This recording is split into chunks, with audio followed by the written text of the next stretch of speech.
Mga mamalitay sa Cagayan de Oro City, iyahay na lang og diskarte human nagpabiling taas gyapon ang presyo sa karning baboy.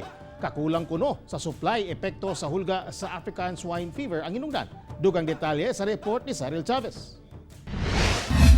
Among naabtan sila Tata Doria ug Edwin Nunez nga namalit sa merkado.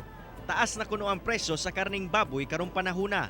Busa, usa sa ilang diskarte aron maigo ang ilahang budget, inay karning baboy ang paliton, manok na lang aron magamit pa sa laing palitonon ang madaginot nga kwarta. Oh, mahal yun. Kaya itong December, barato-barato man. Kaysa karon, kalit lang pagsaka ba? Oo, pagsaka. Pero ano man, palit yapon? Kalit yapon kay mamaya itong kaunon. So, pugos na lang. Mas lisod man sa kay isda ra perme. Para sa ako, wag ikaw choice kung unsay kinahanglan, wag ato paliton. Kay Ano lang, budgeto na lang. budgeto na lang gyud. Kay mo gibaraton.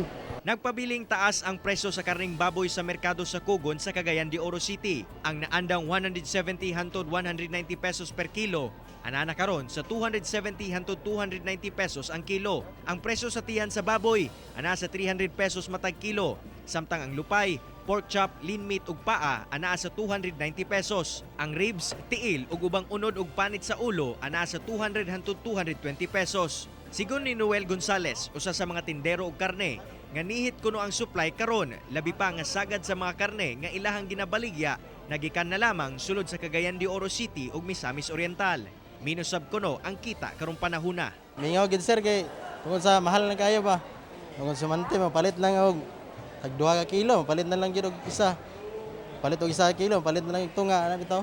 Dagan bitaw sa kamahal. Uban magmanok na lang gid, magisda. Mas maka na may choice ito nga mas barato. Si karne mahal man gyud. Kauban si James Yap sa kamera.